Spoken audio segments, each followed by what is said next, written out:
यह इस सीरीज का थर्ड एपिसोड है। इस सीरीज के फर्स्ट और सेकंड एपिसोड में मैंने एक्सप्लेन कर रखा है कि डार्क वेब क्या होता है और डार्क वेब पे कौन से क्राइम और इनइलीगल एक्टिविटीज जैसे कि selling weapon, drugs, rape, murder, human trafficking के बारे में काफी डिटेल में एक्सप्लेन कर रखा है। सो वाला एपिसोड भी काफी ज्यादा इंटरेस्टिंग और डार्क है, तूने जरूर देखना। Now let's talk about this episode. इस एपिसोड में तुम्हें बताने वाला हूँ कि रेड रूम और हिटमैन क्या होते हैं और क्या रेड रूम और हिटमैन सच में होते हैं या फिर बस एक मिथ है।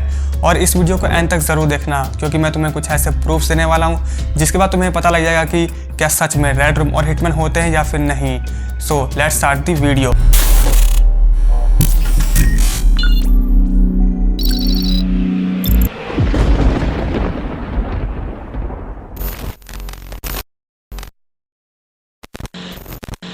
YouTube जिस पे आप अभी इस वीडियो को देख रहे हो, आज से पहले आपने YouTube पे बहुत सारी लाइव स्ट्रीम देखी होगी जिसमें कि आप क्रिएटर के साथ चैट कर सकते हो और उसे सुपर चैट देकर फाइनेंशियली सपोर्ट भी कर सकते हो।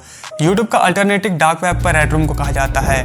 रेड रूम जिसको कई लोग रेड ड्रम भी कहते हैं, जिसको अगर हम रिवर्स करें तो वो होता है मर्डर। रेड रूम को YouTube का अल्टरनेटिव तो कहा जाता है, पर जैसी नॉर्मल लाइव स्ट्रीम होती है YouTube पर, वैसी रेड रूम पे तो बिल्कुल भी नहीं होती हैं। रेड रूम्स में लोगों के साथ टॉर्चर किया जाता है और फिर उसे लाइव स्ट्रीम किया जाता है, जहां पर लोग पैसे देकर इन लाइव स्ट्रीम को आकर देखते हैं। कोई डोनेशन देता है 50 बिटकॉइन की और कहता है कि उसके सारे नाखूनों को उखाड़ फेंको। तभी दूसरा बंदा डोनेशन देता है 500 बिटकॉइन की और कहता है कि उसके सारे उंगलियों को काट दो। तो कोई डोनेशन देता है और कहता है कि उसके सर के सारे बाल उखाड़ फेंको। फिर कोई और डोनेशन देता है और ये कहता है कि एक जिंदा इंसान को एसिड के स्विमिंग पूल में डाल दो। जितने भी ब्रूटल से ब्रूटल तरीके तुम्हारा माइंड सोच सकता है किसी को टॉर्चर करने के लिए, वो सभी तरीके इन लाइव स्ट्रीम पे विक्टिम के साथ की जाती हैं और उसे टॉर्चर किया जाता है। यहाँ तक कि अगर कोई बहुत ही हाई प्राइस में डोनेशन देता है और वो रिक्वेस्ट करता है कि उस बंदे का मर्डर कर दो, तो इन लाइव स्ट्रीम पे उस बंदे का मर्डर तक कर दिया जाता है। पर डार्क वेब पर रेड रूम को एक्सेस करना इतना ज्यादा इजी नहीं होता है। तुम रेड रूम को तभी एक्सेस कर सकते हो जब तुम्हारे पास रेड रूम का लिंक हो या फिर अगर तुम्हें किसी ने इनवाइट किया हो। फिर भी चलो ये मान लेते हैं कि तुम किसी भी तरीके से रेड रूम पे पहुंच भी गए, पर तुम रेड रूम पे जाने के बाद भी उसे एक्सेस नहीं कर सकते हो, क्योंकि रेड रूम को एक्सेस करने के लिए भी तुम्हें उसकी मेंबरशिप लेनी पड़ती है। इनके अलग अलग मेंबरशिप के प्रोग्राम्स होते हैं, जैसे कि सबसे कम वाला होता है 0.1 बिटकॉइन का, जो कि करीब होते हैं 3 लाख रुपए। यानी कि अगर तुम रेड रूम को एक्सेस भी करना चाहते हो तो इसके लिए भी तुम्हारे पास कम से कम 3 लाख रुपए होने चाहिए।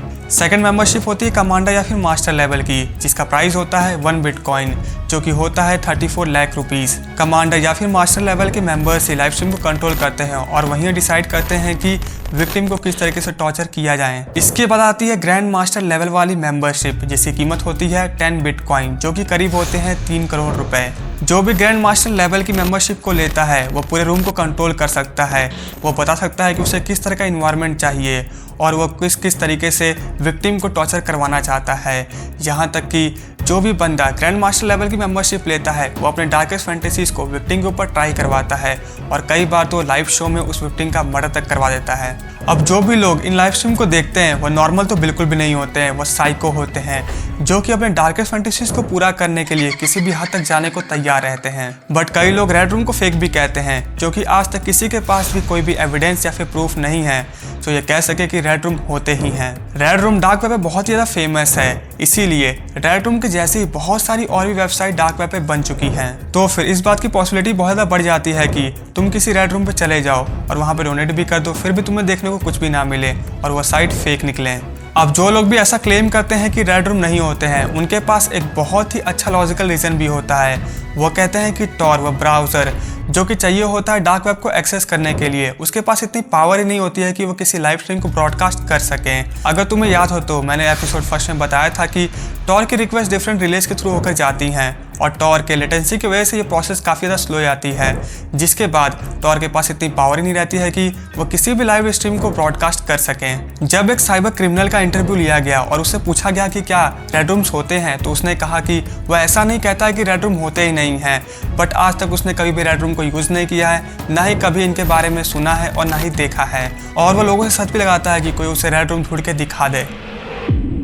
I have never heard of it, never seen it, never heard of it talked about, and I've even been in bets that they don't exist. I've bet someone to go find one and show it to me, and they couldn't. But अब मैं तुम्हें कुछ ऐसे proof दूंगा जिसके बाद तुम्हें clear हो जाएगा कि रेड रूम होते हैं या फिर नहीं। सितंबर 2016 में पीटर नाम के एक बंदे को पुलिस ने अरेस्ट किया। पुलिस को इन्वेस्टिगेशन में पता लगा कि पीटर ने दर्जनों लड़कियों के साथ रेप किया था और उनका वीडियो बनाकर डार्क वेब पर सेल किया था। यही नहीं, पीटर ने बहुत सारी लड़कियों का रेप और मर्डर डार्क वेब पर लाइव स्ट्रीम भी किया था। और सेकंड प्रूफ हमें मिलता है नेदरलैंड से। नेदरलैंड के पुलिस ने एक गाँव के एरिया में रेड किया जहाँ पर उन्हें बहुत सारे प्रिजन यानी कि जेल मिले, जिनमें कि बहुत सारे चैम्बर्स बन रखे थे और वो चैम्बर साउंड प्रूफ थे, जहाँ पे लोगों के साथ टॉर्चर किया जाता था। इनमें से एक चैम्बर में पुलिस को कुछ इस तरीके का रूम मिला जिसके मिडल में एक चेयर रखी गई थी। चेयर को देख के तुम ये कह सकते हो कि इस चेयर के साथ किसी को बांध कर रखा गया होगा। इस रूम के सीलिंग के अलग अलग पार्ट्स में हैंडकप्स लटके हुए थे और इस रूम के अलग अलग कोने पे बहुत ही ज़्यादा ब्रूटल तरीके से टॉर्चर करने के हथियार भी मिले। And this is how exactly a red room look like. तो इस बात की पॉसिबिलिटी बहुत ज़्यादा बढ़ जाती है कि यह भी एक रेड रूम हो जहाँ पर लोगों के साथ टॉर्चर किया जाता हो। तो मैंने तुम्हें दोनों साइड की चीज़ें बता दी हैं कि रेड रूम क्यों नहीं हो सकते हैं और क्यों ये हो सकते हैं। बट ये मेरा पर्सनल पॉइंट ऑफ व्यू है कि रेड रूम होते होंगे, क्योंकि हमारी टेक्नोलॉजी बहुत ज़्यादा एडवांस हो चुकी है। आज हम मार्स से पहुँच चुके हैं और हमारे पास सुपर कंप्यूटर हैं। तो फिर डार्क वेब पर एक लाइव स्ट्रीम को ब्रॉडकास्ट करना इतना भी ज़्यादा हार्ड नहीं होना चाहिए। यहाँ तक कि फेसबुक पे भी 2017 में शिकागो में एक डिसेबल पर्सन के साथ फेसबुक लाइव पर टॉर्चर किया जा रहा था। तो इस बात की पॉसिबिलिटी बहुत ज़्यादा बढ़ जाती है कि डार्क वेब पे भी कुछ ऐसा होता होगा। तो अब हम चलते हैं अपने नेक्स्ट टॉपिक की तरफ, and that is hiring hitman. Dark web पे तुम्हें ऐसी बहुत सारी वेबसाइट मिल जाएंगी जो ये क्लेम करती हैं कि वह हिटमैन को रेंट पर देती हैं, यानी कि अगर तुम्हें किसी को मरवाना हो तो तुम ऑनलाइन उसकी सुपारी दे सकते हो और फिर ये तुम डिसाइड कर सकते हो कि तुम्हें उस बंदे को कब, कहाँ और कैसे मरवाना है।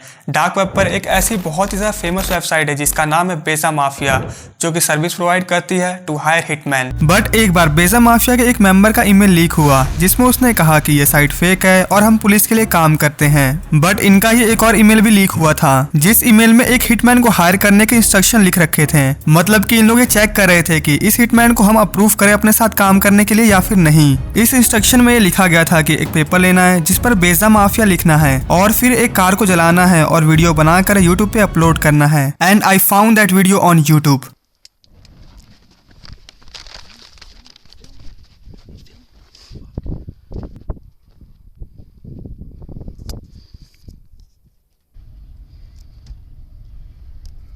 बट अभी भी ये कंफ्यूजन है कि हिटमैन होते हैं या फिर नहीं, क्योंकि एक ईमेल कुछ और कहता है और दूसरा ईमेल कुछ और ही कहता है। बट नेक्स्ट प्रूफ मैं तुम्हें कुछ ऐसा दूंगा जिसके बाद ये क्लियर हो जाएगा कि हिटमैन डेफिनेटली होते हैं। 2016 मई में एमी और उसके हस्बैंड स्टेफन को FBI कॉल करती है और उन्हें इन्फॉर्म करती है कि डार्क वेब की साइट बेसा माफिया पर एमी को किसी ने मारने की सुपारी दे दी है और एमी का उस वेबसाइट पे कोड है डॉग डे गॉड। बट अगले 7 महीने तक एमी के साथ कुछ भी नहीं होता है। पर जब 3 नवंबर 2016 को एमी के हस्बैंड रात को घर आते हैं तो उन्हें एमी फ्लोर पर पड़ी मिलती है। वो देखते हैं कि एमी के सर पे किसी ने गोली मार दी है, यानी कि एमी का मर्डर हो जाता है। पुलिस इन्वेस्टिगेशन में पता लगता है कि एक हिटमैन ने ही एमी का मर्डर किया था।